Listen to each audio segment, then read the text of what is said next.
च्या निवडणुकीत आजी मुख्यमंत्री विरुद्ध माजी मुख्यमंत्री असा सामना पाहायला मिळतोय। माजी मुख्यमंत्री पृथ्वीराज चव्हाण यांचे कट्टर समर्थक मनोहर शिंदे यांच्या पॅनल विरोधात मुख्यमंत्री देवेंद्र फडणवीस यांचे विश्वासू समर्थक भाजपाचे डॉक्टर अतुल भोसले यांनी स्वतःचे उमेदवार रिंगणात उतरवले असल्यामुळे माजी मुख्यमंत्री पृथ्वीराज चव्हाण यांची प्रतिष्ठा या ठिकाणी पणाला लागली आहे। तसंच आरोप प्रत्यारोपांना देखील या ठिकाणी जोर चढलाय। पृथ्वीराज चव्हाणांनी मुख्यमंत्री असताना काय विकास केला असा प्रश्न अतुल भोसलेंनी या ठिकाणी विचारलाय।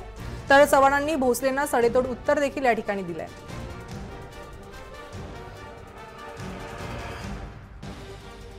मुख्यमंत्र्यांनी विधानसभेच्या निवडणुकीनंतरची प्रत्येक निवडणूक आठवावी।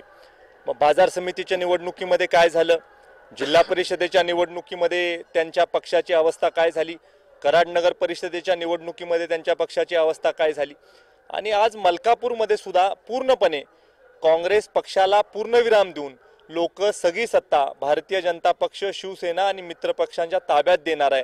ही वस्तुस्थिती आता आपल्याला नाकारता येणार नाही। येणारा काळ हा निश्चित परिवर्तनाची नांदी असणारा काळ असणार आहे आणि भारतीय जनता पक्षाकडे सत्ता दिल्यानंतर मोठ्या प्रमाणावर केंद्रातून आणि राज्यातून आर्थिक मदत होईल, शहराच्या विकासासाठी निधी उपलब्ध होईल।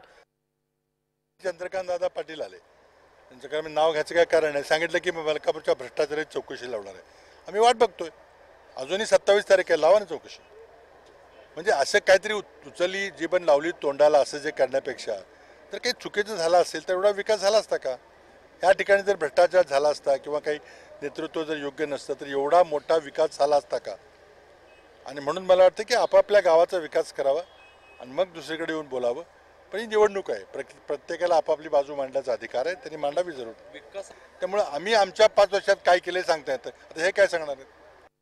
किंबहुना ज्या योजनेमुळे हे शहर देशाच्या कानाकोपऱ्यात गेलं ती 24/7 पाणी योजना अखंडपणे आपण चालवते आणि इतर शहरांच्या मानानं अनेक योजना अर्धवट राहिल्या, पण मलकापूरनं पूर्ण करून ते चालवून दाखवलं असं म्हणेन मी।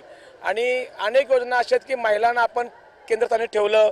प्रेमलाताई चव्हाण कन्या सुरक्षा अभियान असेल, प्रियदर्शनी कन्यारत्न योजना असेल, सोलर सिटी असेल, घनकचरा व्यवस्थापन असेल, स्वच्छ सर्वेक्षण 2017-18 मध्ये एवढं प्रचंड काम झालं की आता प्रत्येक घरात आपण 2 बकेट, घंटागाडी, ओला कचरा, सुका कचरा आणि ओल्या कचऱ्याप्रती आपण प्रक्रिया करून त्याचं खत तयार करतोय। म्हणजे अनेक योजना अशा राबवल्या, किंबहुना अनेक प्रयोग